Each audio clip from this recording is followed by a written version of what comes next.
Hello there, guys. Today I'm introducing you to Bit.Trip Runner2, or Bit.Trip presents Runner2 Legend of the Rhythm Alien? I think I got that right. It's an overly long name, but I believe it has a reason behind it. It's the sequel to Bit.Trip Runner, a platforming game based around avoiding obstacles and following along the rhythm of the music.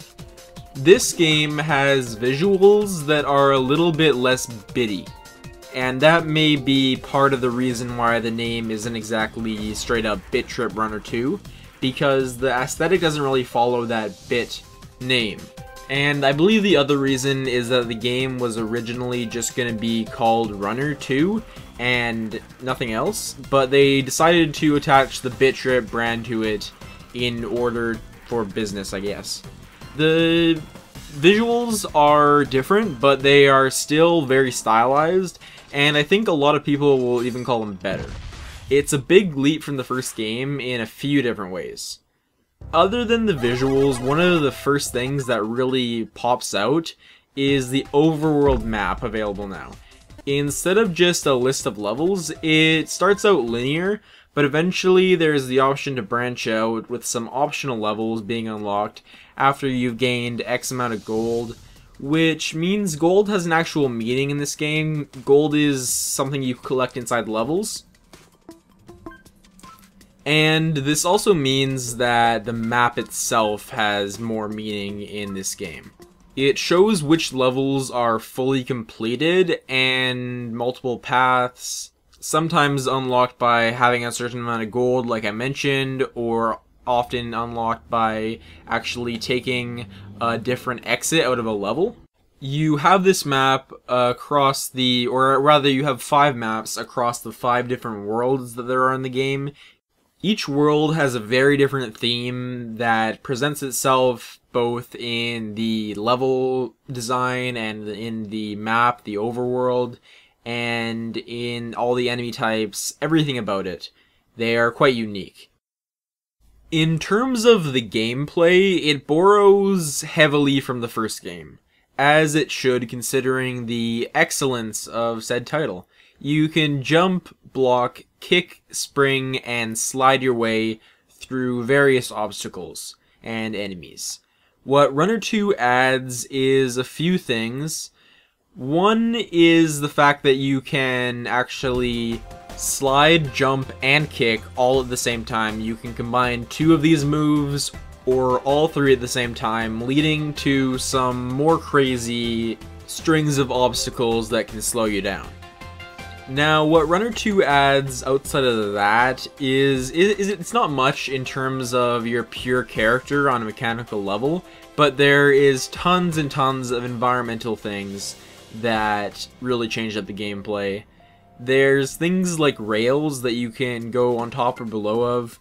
There's things like big speed boosts that make you go really fast over a short amount of time. And there's these little rings and diamonds that you have to run around upside down in order to boost your score a little bit. Those involve just hitting keys at the right time and mashing your spacebar, which is not actually important for completing the level and more for getting a higher score. But I'll talk about the score mechanics in a little bit. The music in this game is an essential part, as it was for the first game. It's different. I'm not qualified in music at all, so I can't really tell you much of anything or give any reasons, but I think personally I preferred the music in the first game, mostly because it was just a little more old school and was something I really enjoyed. But I'm still really loving the music in this game, and it still follows that same pattern of getting more and more involved as you go along in a level and collect items. The sound effects from doing anything in the game trigger really well with all the music going on to make it feel like you're just following along the music at all times, and it can even help you at sometimes to just follow alongside music. I even tried muting the game and playing a little bit, and it does make the experience quite a bit less enjoyable, and it does hinder you a little bit.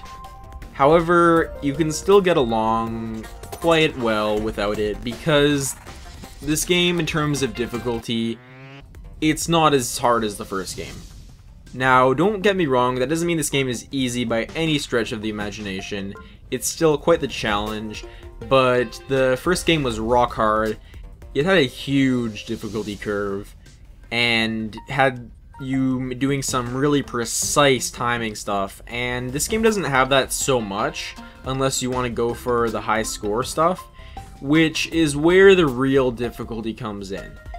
The game has some interesting things to the friendly neighborhood completionist, where you have to collect all the gold bars to get a perfect score and such, and getting all that on hard difficulty adds a whole new layer of the game, as you don't just need to get through a level, but you need to collect a whole bunch of things. And if you want to go even further than that, there's the whole aspect of getting a higher score.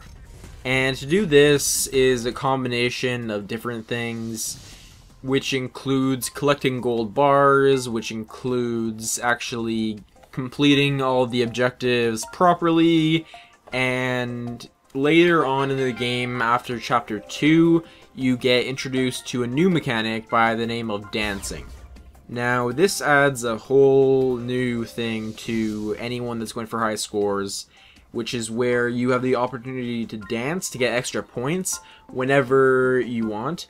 But of course, it's an animation that takes maybe a second or so, which can be a long time and can get you killed. So you need to kind of analyze a level and find the perfect places to dance in order to get a maximal score. And there's some people that are just going for that, and there's a leaderboard system included in that, so if that's your thing, if score attack kind of games are something you're interested in, this is perfect for you. Now, what else is there? Well, there's tons of things that Runner2 has done to improve the first game's formula quite a bit, and just add on top of it. Cutscenes are one thing. Each chapter has a big cutscene in the beginning, which is extremely cheesy, but really well done, so you should watch all of those and not skip them. Once again in a fishy predicament, our daring friend cools it off and waits for this cetaceous old saw to sing into the Emerald Brine. In terms of other cinematic kind of things, there's some levels that take nice use of 2.5D elements, where the level will go out of its normal 2D view and do some really cool things with perspective. Boss fights in particular do a lot of that, and the boss fights in this game are vastly improved, as they have checkpoints in the middle of them, and the mechanics of them are just a lot more fun. The retro levels at the end of a perfect level completion has been replaced by a cannon at the end that will actually shoot you into a bullseye in order to get some extra points. I actually don't like this mechanic so much. It really doesn't have anything to do with the rest of the game, and for some reason I'm just terrible at it, but it's there and it's not a big deal. Retro levels are still in the game, but they take another form altogether with these cartridges that you can find in the level. Once you find a cartridge, you can go back to that retro level at any time just by hitting K or whatever the equivalent joypad button is in order to go back to that retro level. That's something worth mentioning. It is recommended, I believe, to use a gamepad when playing, but I've played through the entire game on normal difficulty using a keyboard and I've been fine, mostly because my controller at the moment isn't working, but I won't get into that. The retro levels, there's 25 of them and they're pretty cool. Every world has a key vault that will unlock the ability to find keys and then locks in levels, and usually past the lock there ends up being a chest that you get some loot out of. This loot comes generally in the form of costumes and characters, so there's a whole variety of different unlockable skins and different characters. Overall, Runner 2 is an excellent runner/platformer. It is a completionist's wet nightmare, and amazing for everyone else too, as long as you don't mind a little bit of difficulty. With the amazing visuals and the awesome sound design, I really don't have anything to say against the game. It's being sold for 15 bucks, and I believe it has that much value and a lot more after that. My only caveat is, if you didn't enjoy the first game, you probably won't enjoy this, but otherwise, go get this game. It's amazing.